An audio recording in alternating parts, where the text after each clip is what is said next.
Bismillahirrahmanirrahim. Sayın Genel Başkanım ve kıymetli misafirler. Hepinizi öncelikle Allah'ın selamıyla selamlıyorum. Bugün sizin de bildiğiniz gibi partimizin 10. kuruluş yıl dönümü. Adalet temelinde bir devlet ve toplum düzeninin inşası için çıktığımız bu yolda Rabbimizden muvaffakiyetler diliyorum. Kıymetli misafirler, toplumun maddi ve manevi anlamda kalkınması, ruh ve akıl sağlığı yerinde olan ahlaki donanıma sahip bireylerin yetişmesi ancak sağlam ailelerin varlığıyla mümkündür. İnsanın ilk sosyal çevresi kendi ailesidir. Toplumsal hayatın varlığı için gerekli olan dayanışma, yardımlaşma, sevgi, saygı ancak aile ortamında öğrenilebilir ve geliştirilebilir.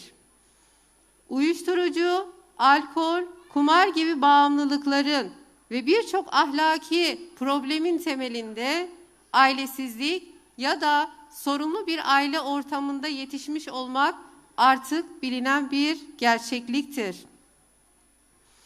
Anayasanın 41. maddesine göre aile toplumun temelidir ve eşler arası eşitliğe dayanır. Bu tarifle aile birlikteliği sadece biyolojik birlikteliğe indirilmiş ve ailenin asıl fonksiyonu göz ardı edilmiştir. Oysa ki aileyi oluşturan bütün fertlerin ihtiyaçlarının karşılandığı, yetiştiği ilk ve hayati olma özelliği taşıyan tek kurumdur. Bu kurumu değersizleştiren çalışmalar sayesinde aile savunmasız bırakılmış ve gün geçtikçe zayıflamaya yüz tutmuştur.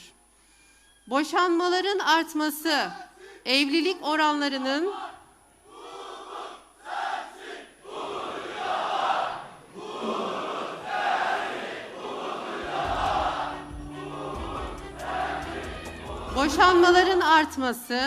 evlilik oranlarının düşmesi, evlilik yaşının yükselmesi bu durumun en önemli göstergeleridir.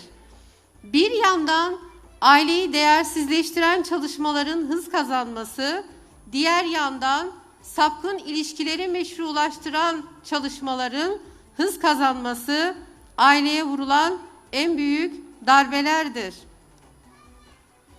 Evet, aileyi ve toplumu ifsad ederek yeniden dizayn etme hakkını kendinde gören batılı güçlere karşı durmak, insanlığımızın, inancımızın ve anne olmamızın bize yüklediği bir sorumluluktur. Bu sebeple Batı menşeli yasalardan bir an önce kurtulmamız artık elzem hale gelmiştir.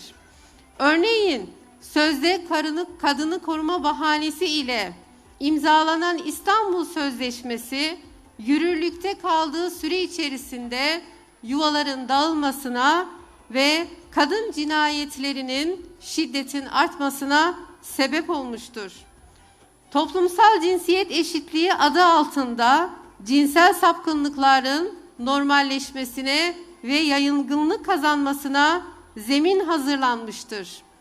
Geç de olsa zararları fark edilen ve vazgeçilen bu sözleşmenin yansımalarını bizler hala görmekteyiz. Bu sözleşmeye göre yapılan tüm yasal düzenlemeler gözden geçirilip yeniden ayıklanmalıdır. Şiddeti önleme iddiası ile yalnızca kadının beyanını esas alan, erkeğe söz hakkı tanımayan ve feminist jargonlarla hazırlanmış düzenlemeler aileyi korumaktan çok yıkmaktadır. Delilsiz ve belgesiz bir şekilde suç isnat edilen babaların çocuklarının gözleri önünde evden uzaklaştırılmaları bir insanın itibarına, şahsiyetine vurulacak en büyük darbelerden biridir. Bu uygulama ile eşlerin aslında ufak katkılarla çözülebilecek olan sorunları bir yumağa dönüşmekte ve yıllarını birlikte geçirmiş olan eşlerin birbirine karşı husumet beslemesine sebebiyet vermektedir.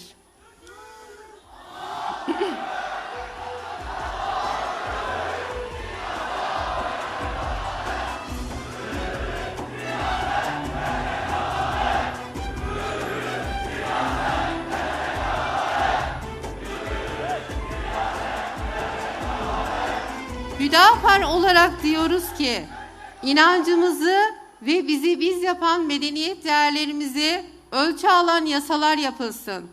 Sorun yaşayıp boşanma eşiğine gelmiş olan eşler arasında sulhu sağlamak için arabuluculuk yapacak sivil toplum kuruluşlarına ve şahıslara imkan verilsin. Bu girişimler devletçe teşvik edilerek boşanma oranları düşürülsün ve aile kurumu korunsun.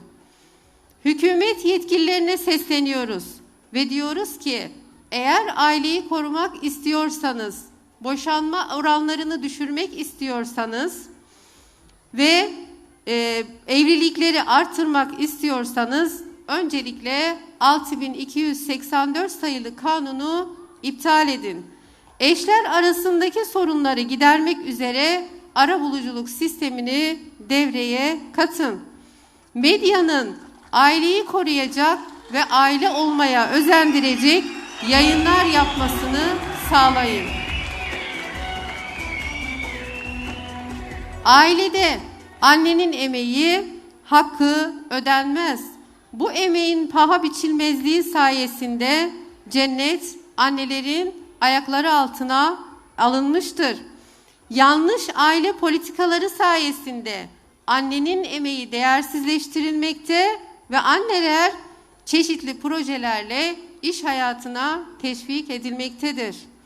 Bu projelerden bir tanesi de 2018 yılında yürürlüğe giren İşte Anne projesidir. Bu proje ile toplumda ideal annenin aslında dışarıda çalışan, çocuklarını bakıcıya bırakan bir anne olduğu algısı toplumda yürütülmektedir. Oysa ki pedagojik olarak bir çocuğun 0-6 yaş arası dönemi anneye en fazla ihtiyacının olduğu bir dönemdir.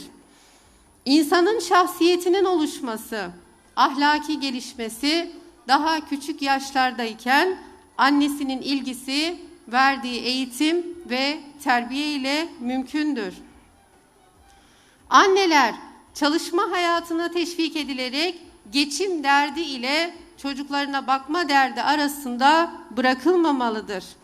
Çalışan annelere bakıcı parası verileceğine bizzat kendilerine doğrudan para yardımı yapılmalı. Anneler çocuklarına bakabilmelidirler. Çalışan annelere verilen destek, devlet desteği çalışmayan annelere de verilmelidir. Ayrıca bir önerimiz de 25 yıl boyunca evli kalmış, tüm emeğini evine ve çocuklarına sarf etmiş kadınların ödüllendirilmesi ve kendilerine emeklilik maaşı verilmesidir. Gençlerimizin büyük bir kesimi maddi imkansızlıklardan dolayı maalesef yuva kuramamaktadırlar. Kimileri için de yıllarca süren öğrencilik hayatı ve iş bulma gibi sebepler evliliklerinin ileriki yaşlara ertelenmesine neden olmaktadır. Onun için evlenmek isteyen gençlerin öğrencilik süreci içerisinde de evlenebilmesi sağlanmalı ve onlar için bir fon oluşturulmalıdır. Aile kurumunun korunması, geleceğimizin teminat altına alınması adına bizim için hayati bir öneme sahiptir. Bu kapsamda atılan bütün adımlar önemlidir, değerlidir ve desteklenmelidir. Geçtiğimiz 10 yılda kadın ve aile konusunda yaptığımız çalışmaların toplum nezdinde olumlu bir karşılık olduğunu biliyoruz. Başörtüsüne ve tesettüre anayasal güvence getirilmesi yerindedir, değerlidir ve desteklenmelidir. İstanbul Sözleşmesi'nden çekilme kararında olduğu gibi hükümet nezdinde bir kısım iyileşmelere vesile olduğunu da görüyoruz. Önümüzdeki dönemde kadın ve aile konusunda daha büyük bir ölçüde normalleşmeyi görebilmek ümidi ve duasıyla hepinizi Allah'ın selamıyla selamlıyorum. Allah'a emanet olun.